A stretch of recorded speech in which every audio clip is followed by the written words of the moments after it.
కరీంనగర్ కీర్తి medical stores లో 30,000 రకాలకు పైగా మందులతో 24/7 కస్టమర్ సర్వీస్. Phone number 8712613575.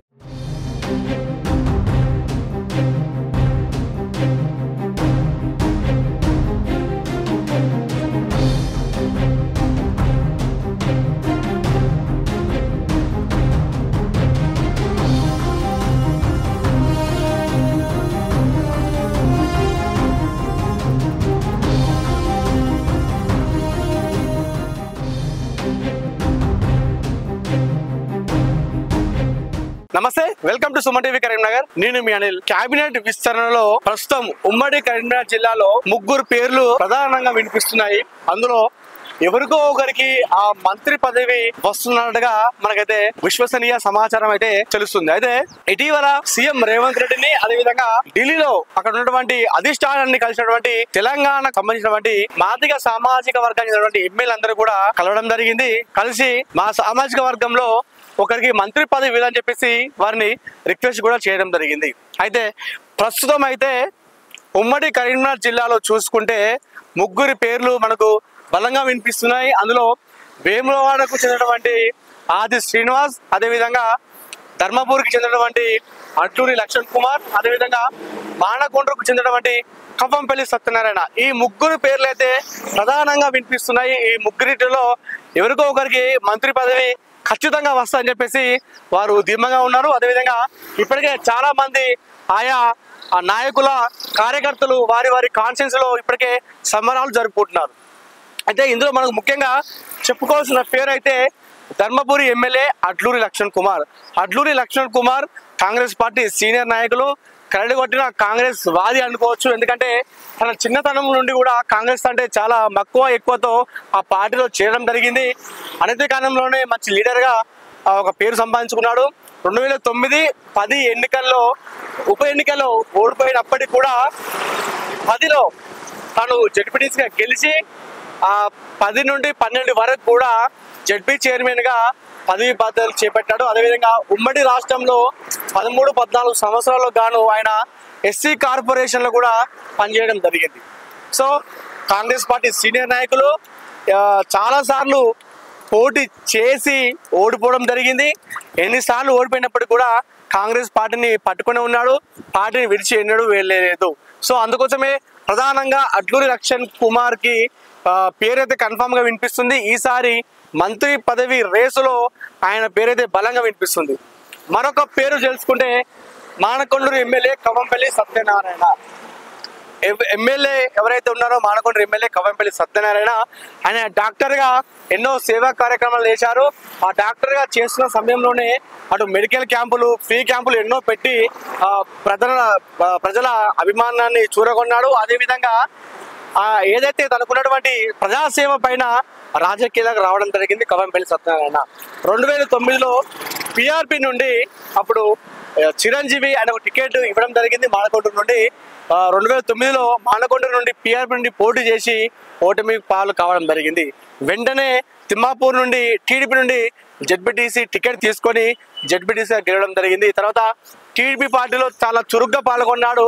2014లో ఆయన సేవలను గుర్తించినటువంటి చంద్రబాబు నాయుడు మానకొండూరు కాన్స్టిట్యున్సీ నుండి టీడీపీ అభ్యర్థిగా కవ్వంపల్లి సత్యనారాయణని బరిలోకి దింపింది. ఆయన ఆ ఎన్నికలను ఓటమి పాలు కావడం జరిగింది. అయితే టీడీపీలో చాలా క్రియాశీలకంగా పనిచేశాడు కవ్వంపల్లి సత్యనారాయణ. అదేవిధంగా టీడీపీ అధ్యక్షుడు కూడా జిల్లాలో పనిచేయడం జరిగింది. అయితే అప్పుడున్నటువంటి ఏదైతే రాజకీయ సమీకరణలు కావచ్చు, టీడీపీ పార్టీ తెలంగాణలో కనుమరుగైపోతున్న నేపథ్యంలో అప్పుడు రేవంత్ రెడ్డి, ఎవరైతే ప్రస్తుతం తెలంగాణకు ముఖ్యమంత్రి ఉన్నటువంటి రేవంత్ రెడ్డి, చాలా మంది టీడీపీలో ఉన్నటువంటి నాయకులందరినీ కూడా తీసుకొని వెళ్ళి కాంగ్రెస్ లో కలవడం జరిగింది.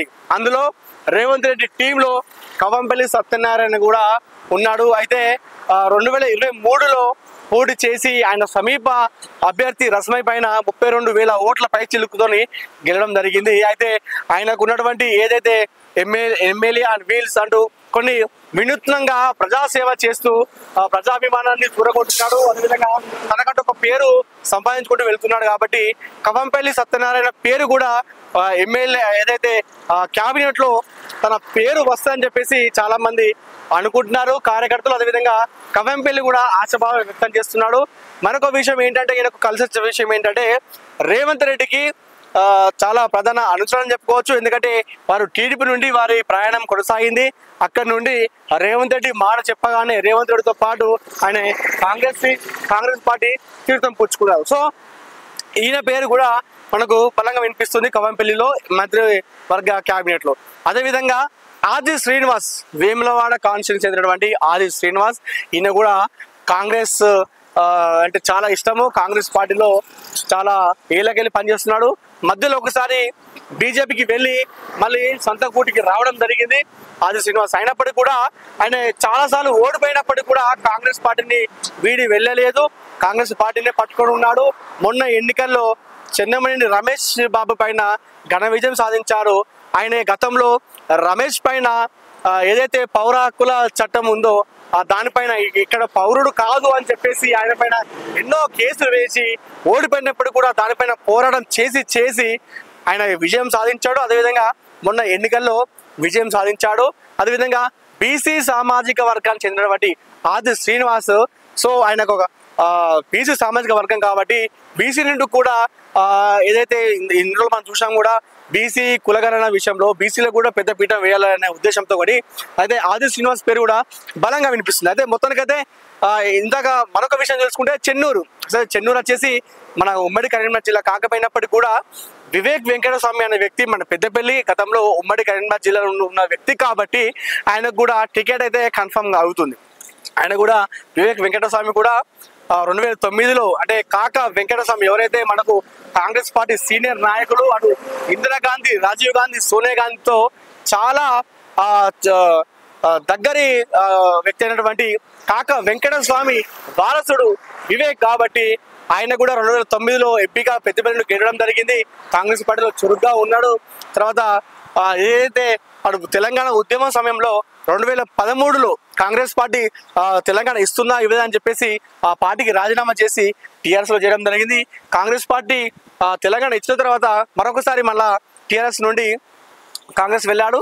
మళ్ళీ కొన్ని రోజుల తర్వాత ఆయన టీఆర్ఎస్ తీర్థం పుచ్చుకున్నారు. మరికొన్ని రోజులు టీఆర్ఎస్ లో కొనసాగించి బీజేపీలో చేరాడు. మొన్న ఎన్నికల ముందు 2023 ఎన్నికల ముందు ఆయన తిరిగి తన సొంత గుడికి వచ్చాడు. చెన్నూరు నుండి అద్భుతమైన విజయం సాధించారు. సో కాక వెంకటస్వామి అంటే కాంగ్రెస్ పార్టీకి చాలా మంచి వ్యక్తి, వారంతా కూడా కాంగ్రెస్ కుటుంబం కాబట్టి వివేక్ వెంకటస్వామి ప్రస్తుతం కాంగ్రెస్ లో చురుగ్గా ఉన్నాడు. అదేవిధంగా వాళ్ళ కుటుంబ సభ్యులు, వాళ్ళ కుమారుడు కావచ్చు, తమ్ముడు కావచ్చు, అందరూ కూడా కాంగ్రెస్ పార్టీలో ఉన్నారు. కాంగ్రెస్ పార్టీ నుండి వారు ఒక కాన్స్టిట్యూన్సీ ఒకరు ఎమ్మెల్యే, ఒకరు ఎంపీగా కూడా పనిచేస్తున్నారు. సో వారి తండ్రి ఏదైతే కాంగ్రెస్ సేవలను గుర్తించినటువంటి అధిష్టానం కూడా వివేక్ వెంకటస్వామి కూడా ఈ పదవి ఏదైతే మంత్రి క్యాబినెట్ లో ఆయనకైతే మంత్రి పదవి ఇస్తున్నట్టుగైతే మనకు తెలుస్తుంది. మొత్తానికైతే ఉమ్మడి కరీంనగర్ జిల్లాలో నిన్న చూసుకుంటే ముఖ్యంగా కవంపల్లి సత్యనారాయణకైతే పదవి ఇచ్చారని చెప్పేసి నిన్నైతే రాత్రి చాలా వార్తలు వచ్చాయి. మానకొండ్రు కాన్స్టిట్యున్సీ పరంగా కూడా చాలా మంది ప్రజలు ఆయా గ్రామాల్లో టపాసులు పేల్చి బాంబులు కాల్చి స్వీట్లు పంపిణీ చేసుకొని సంబరాలు చేసుకున్నారు. మానకొండ్రు క్యాంపు కార్యాలయం కూడా పిలుపునిచ్చింది. అందరూ కూడా సంబరాలు సిద్ధంగా అని చెప్పేసి పిలుపు కూడా ఇవ్వడం జరిగింది. అయితే అనూహ్యంగా ఈ రోజు పొద్దున వరకు ఆ సమీకరణాలు కూడా మారిపోయాయి. కవంపల్లి పేరును పక్కన పెట్టి ప్రస్తుతం అయితే కాంగ్రెస్ పార్టీ నమ్ముకున్నటువంటి మొదటి నుండి ధర్మపురి ఎమ్మెల్యే అట్లూరి లక్ష్మణ్ కుమార్ పేరునైతే రాజ్భవన్ కు పంపించినట్టుగైతే తెలుస్తుంది ప్రభుత్వం. సో నిన్న వరకు కూడా ముగ్గురు పేర్లు అయితే బలంగా వినిపించినాయి. మొత్తం అంటే ఓవరాల్ గా ముగ్గురు క్యాబినెట్ లో అటు ఎవరు మన వివేక్ వెంకటస్వామి, అదేవిధంగా వాకిటి శ్రీహరి, అదేవిధంగా కవంపల్లి సత్యనారాయణ అంటే ప్రస్తుతం ముగ్గురు మంత్రులకు ఇవ్వాలి. ఆ ముగ్గురిలో ఇవే పేర్లు నిన్న మొత్తం మనం వినిపించినాయి. ఏదైతే మానకొండ నుండి ఉన్నటువంటి కవంపల్లికి మంత్రి, అదేవిధంగా వాకిడి శ్రీహరి కూడా ముదిరాజ్ బిడ్డ, ఆయన ఒక మంత్రి, అదేవిధంగా వివేక్ వెంకటస్వామి వీళ్ళకే మంత్రి వస్తుందని చెప్పేసి నిన్న మొత్తం కూడా వార్తలు వచ్చినాయి. చాలా మంది కూడా ఆయా కార్యకర్తలు కావచ్చు, నాయకులు నేను సంబరాలు చేసుకున్నారు. కానీ ఈ రోజు పొద్దున వచ్చేసరికి ఆ సమీకరణాన్ని కూడా పూర్తిగా మారిపోయినాయి. కవంపల్లి ఈ రేసు నుండి తప్పించి అడ్లూరి లక్ష్మణ్ కుమార్ ను ఈ మంత్రి పదవి ఇస్తున్నట్టు తెలుస్తుంది.